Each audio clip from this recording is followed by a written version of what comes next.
सलगरेत सिद्धेश्वर देवाच्या यात्रेवरून केलेल्या आरोपांमुळे भाविकांमध्ये नाराजी। भावनिक वातावरणात गावकऱ्यांनी घातला सिद्धेश्वर देवास अभिषेक। तानाजी पाटील म्हणाले, तुमच्या राजकारणाच्या विषयात गावाच्या श्रद्धेला हात घालाल तर जशाच तसं उत्तर देऊ। जिल्हा परिषद व पंचायत समिती निवडणुकांचं वातावरण चांगले तापले असताना एरंडोली जिल्हा परिषद गटातील सलगरे गावात एक भावनिक विषयावर गंभीर आरोप केल्यानं वेगळी चर्चा सुरू झाली आहे। या एरंडोली गटातील उमेदवार जयश्री तानाजीराव पाटील यांचे पती तसेच सिद्धेश्वर यात्रा कमिटीचे अध्यक्ष तानाजीराव पाटील यांनी सुरू केलेल्या सलगरे गावचे कुलदैवत सिद्धेश्वर देवाच्या यात्रेबाबत विरोधकांकडून अतिशय खालच्या पातळीवर जाऊन आरोप करण्यात आल्यानं संपूर्ण गावात तीव्र संतापाची भावना पसरली आहे। राजकारण आपापल्या मर्यादेत असावं, मात्र देव धर्म आणि गावाच्या श्रद्धेला निवडणुकीच्या राजकारणात ओढणं हे अत्यंत दुर्दैवी असल्याची ठाम भूमिका ग्रामस्थांमधून व्यक्त होत आहे। या पार्श्वभूमीवर आज सिद्धेश्वर यात्रा कमिटीचे अध्यक्ष तानाजीराव पाटील यांनी सिद्धेश्वर मंदिरात भावनिक वातावरणात सिद्धेश्वर देवाचा अभिषेक केला। अभिषेकानंतर बोलताना तानाजीराव पाटील म्हणाले की कोणताही राजकीय स्वार्थ न ठेवता केवळ गावच्या श्रद्धा, परंपरा आणि कुलदेवतांच्या जतनासाठी सिद्धेश्वर यात्रेची सुरुवात करण्यात आली होती। ही यात्रा ज्या संघर्षातून उभी राहिली आहे त्या संघर्षाचा साक्षीदार संपूर्ण गाव आहे। आज यात्रेला भक्कम स्वरूप प्राप्त झाल्यानंतरच आरोपांची मालिका सुरू झाली असून यामागे नेमका उद्देश काय असा सवाल उपस्थित करत तानाजीराव पाटील म्हणाले की कुलदेवतांच्या बाबतीत आरोप केले तर ते सहन केले जाणार नाहीत। गावच्या श्रद्धेला हात घातला तर जशास तसं उत्तर दिलं जाईल असा ठाम इशाराही त्यांनी दिला आहे। यात्रेसाठी जमा झालेल्या प्रत्येक 1 रुपयाचा पारदर्शक हिशोब ठेवण्यात आलेला असून कुठल्याही प्रकारचा गैरव्यवहार झालेला नाहीये, हे स्पष्ट करत सिद्धेश्वर यात्रा कमिटीचे सचिव सर्जेराव पाटील यांनीही आपली भूमिका मांडली। यात्रेचा हिशोब कोणीही मागायला यावा, आम्ही तो उघडपणे देऊ असं खुले आवाहन त्यांनी यावेळी केलंय। गावच्या भल्यासाठी श्रद्धेच्या बळावर आणि मोठ्या धाडसानं सुरू केलेली ही सिद्धेश्वर देवाची यात्रा आज राजकीय आरोपांच्या भोवऱ्यात सापडल्यानं प्रचंड नाराजी उसळली आहे। श्री सिद्धेश्वर देवालय या ठिकाणी आज बोलण्याचा योग यायला नाही पाहिजे होता, पण काही समोरच्या लोकांच्याकडून जी काही वक्तव्य झाली की यात्रा भरवत असताना, आज गेली 11 वर्ष झाली आम्ही यात्रा भरवतो, तर यात्रा भरवत असताना ह्या यात्रेमध्ये त्यांचं स्पष्ट असं बोलणं आलं की तुम्ही यात्रा भरवताय म्हणजे हप्ते गोळा करायसाठी यात्रा भरवतो। तर आज मला सांगायला अभिमान वाटतो की तानाजी पाटलांच्या अध्यक्षतेखाली आज गेली 11 वर्ष झालं यात्रा भरवत असताना प्रत्येक यात्रेचं खर्चाचं डिजिटल जे आहे ते पूर्ण गावात 3 ठिकाणी लावलं जातं। एक जामसोराडीत लावलं जातं, 2 सलगरमध्ये लावली जातात। आज ह्या यात्रेचा कारभार एवढा पारदर्शक आहे की यात्रेचे खजिनदार म्हणून जे आहेत ते आमचे संगाप्पा चौगुले सर हे खजिनदार आहे। मी स्वतः सचिव आहे, तानाजी पाटील अध्यक्ष। या यात्रा भरवत असताना कशा प्रकारचा कुठं जाऊन आम्ही किती त्रास घेतलाय आणि ही यात्रा उभा करायला काय त्रास झालाय। आज गेले 11 वर्ष झाले आम्ही आज तळातातल्या फुलावलेल्या यात्रेला जपतोय आणि त्या ठिकाणी आज गावचं ग्रामदैवत असताना या ठिकाणी कुठल्याही प्रकारची यात्रा उत्सव काही नव्हतं। माता बहिणींना माहेरी यायचं म्हणलं तरी येण्यासारखा काही उत्सव नव्हता। ही तानाजी पाटलांच्या संकल्पनेतून आम्ही सर्वांनी मिळून आज देवकर बापू असतील, आगेटराव गुरुजी असतील, संगाप्पा सर असतील, स्वतः तानाजी असतील, आम्ही असेल, इतर गावातली काही जुनी जाणती लोक असतील, त्यांच्या सगळ्यांच्या संगणकानं आज वेगवेगळ्या ठिकाणी भेटी देऊन या मंदिरात यात्रा सुरुवात केली। यात्रा सुरू केल्यापासून आज अखेर यात्रा कधीही जमा झालेल्या रकमेवरती पूर्ण झाली नाही, तर प्रत्येक वेळेला लाख रुपये, 1.5 - 2 लाख रुपये तानाजी पाटलांनी कमी पडलेली सगळी रक्कम त्यांनी वैयक्तिक घातलेली। एवढं सगळं असताना आज जर समोरची लोक भगवंताविषयी जर असं बोलत असतील तर फार मोठं हे दुर्दैव आहे आणि त्यांना जर खरोखरच हिशोबाची गरज असेल तर मी सचिव ह्या नात्यानं त्यांना आवाहन करतो की त्यांनी कधीही पहिल्या वर्षापासून आज गेलेल्या 11 वर्षापर्यंतचा इत्थंभूत हिशोब मला ते मागू देत, मी हिशोब द्यायला तयार आहे। फक्त माझी एक अट राहील की मी हिशोब दिल्यानंतर त्यात जी तानाजी पाटलांनी स्वतः घातलेली रक्कम, जमा झालेली रक्कम अधिक झालेला खर्च त्यातून वजा केल्यानंतर उरणारी जी रक्कम आहे ती त्यांना रक्कम इथं मंदिरात आणून मांडावी लागेल।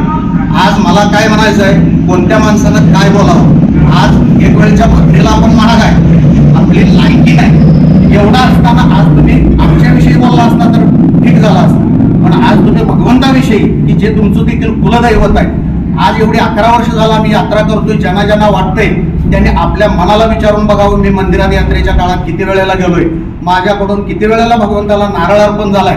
अरे एक साधा नारळ फोडायची तुमची ताकद नाही आणि तुम्ही कुठेही कट्ट्यावर उभा राहून तुम्ही आज भगवंताच्या यात्रेविषयी जर हे बोलत असाल तर भगवंत तुम्हाला बघून घेतल्याशिवाय राहणार नाही. एवढं सगळं करत असताना आज किती त्रास, कशा पद्धतीचा त्रास आम्ही सहन केला, यात्रा उभी करण्यासाठी काय काय केले, किती लोक इथं झटतात हे तुम्ही साधक रस्त्यावरती उभा राहून देखील तुम्ही आतापर्यंत कधी बघितलं नाही किंवा या यात्रेत तुम्ही कधीही आला नाही तरी तुम्ही ह्या जर बाबतीत असं बोलत असाल तर हे काही बरोबर नाही. आज मला सांगा तुम्ही आज आम्ही एक 8-9 लाख रुपये खर्च करून जमा करून त्यातून खर्च करून जर यात्रा करत असताना तुमची जर ही भावना असेल आणि तुम्ही जर त्याविषयी खर्चाच्या बाबतीत किंवा आम्हाला हप्ते गोळा करताय म्हणत असाल तर आज तुम्हाला कदाचित माहिती नसेल तर सांगतो, मंदिराजवळ या तुम्हाला डिजिटल लावलेलं बघायला मिळेल. आज आम्हाला अभिमानानं सांगायला आनंद वाटतोय की भगवंतांनी 11 लाख रुपये 11 कोटी रुपयेचं मंदिर बांधायला आज परवानगी दिलेल्या कौल झालेला आहे. त्या पद्धतीतून आम्ही आतापर्यंत बऱ्यापैकी कॉन्ट्रॅक्टर आज हे वास्तुशास्त्र देवा तज्ञ यांच्याबरोबर चर्चा करून सगळ्या पद्धतीनं आज आम्ही तयारीत आहोत. आज 11 कोटीचं मंदिर आम्ही बांधत असताना तुम्हाला काय काय वाटेल मग?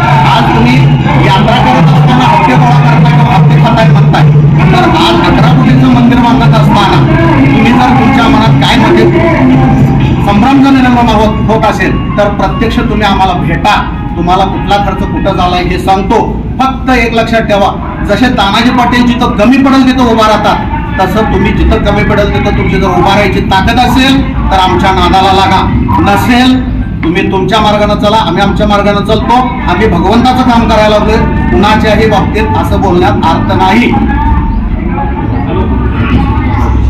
आणि तुमच्या ह्या वक्तव्यामुळं जे तुम्ही आज बोललात, काही स्टेजवर बोलले, काही कोपरा सभेत बोलले, काही कुठं बोलले, पण भगवंताच्या बाबतीत तुम्ही जे असं बोलल्यामुळं आज आम्हाला मनाला कलुष. जिल्हा परिषद पंचायत समितीचा निवडणुकाचा एकंदरीत रणधुमाळी चालू आहे. या रणधुमाळीमध्ये गावची अस्मिता किंवा महाराष्ट्र आणि कर्नाटकमधल्या सीमा भागातल्या सर्व गावांचं आणि भक्तांचं अस्मिता असणारं सिंदखेडगावचं ग्रामदेवत श्री सिद्धेश्वर दत्त भैरवनाथ याविषयी विरोधकांनी जे काही त्यांच्या प्रचाराच्या माध्यमातून सगळे पोकरसभेच्या माध्यमातून जे काही दुर्दैव वक्तव्य केलं ते बरोबरच निंदनीय आहे. वेळप्रसंगी ते आमच्यावर आरोप करतात, ते आम्ही सहन करतो, राजकीय आरोप करतात, त्यामध्ये आम्हाला काही अडचण नाही. पण जिथं आमच्या श्रद्धा आहे, जिथं आमच्या भावना आहे, त्या गावचं ग्रामदेवत आहे आणि अशा या ग्रामदेवताविषयी चुकीचं वक्तव्य केलं त्याबद्दल मी या ग्रामस्थांच्या वतीनं त्यांचा जाहीर निषेध करतो. आणि आज ग्रामस्थांनी त्याचा निषेध म्हणून या देवाला दुर्धापिकेशी घालून त्या ठिकाणी ते पवित्र स्थान पवित्र केलेलं आहे. मी त्यांना एकच सांगतो की ज्यांना हातानं करून खायची ही तुमची लायकी आहे, एवढं देवानं तुम्हाला इथं पण ठेवून सुद्धा अजून असले वक्तव्य येत असतील तर त्याच्या पलीकडचं दुर्दैव किंवा त्याच्या पलीकडची दुर्दशा मागून घ्यायची अवदशा तुमच्या मनामध्ये यायला नको, एवढंच मला त्यांना सांगायचं आहे. आणि तुमच्यात हिंमत असेल तर अजूनही तुमच्यावर आरोप, तुम्ही आमच्यावर आरोप करा, आमचे आरोप शाबित करून दाखवा. आम्ही तुम्ही काय म्हणाल ते ऐकायला तयार आहे. पण या गुरुदैवताच्या बाबतीमध्ये कोणी बोलाल तर याद राखा, त्यांना जशाच तसं उत्तर दिल्याशिवाय राहणार नाही.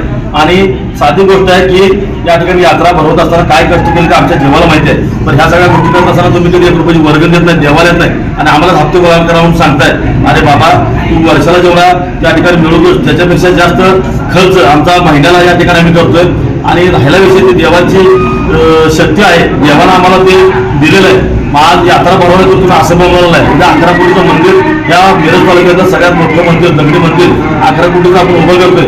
आता त्याच्यामध्ये तुम्ही मंदिर बांधत असताना पैसे खायला बांधलं हा आरोप तुम्ही भविष्यकाळात केल्याशिवाय राहणार नाही. तुमची लायकी आहे, तुमची प्रवृत्ती त्या पद्धतीची आहे आणि म्हणून तुम्ही त्याच्या वृत्तीचा आहात. आणि देवाला सुद्धा तुम्हाला तिथं म्हणूनच आणून ठेवलंय आणि तुम्ही तिथंच योग्य आहे की या निमित्तानं मला सांगायचं आहे. पुन्हा एकदा सांगतो की पुन्हा आमच्याबद्दल काही बोला चालेल, पण देवाच्या बाबतीमध्ये श्रद्धेच्या बाबतीमध्ये बोलाल तर तुम्ही याद राहा.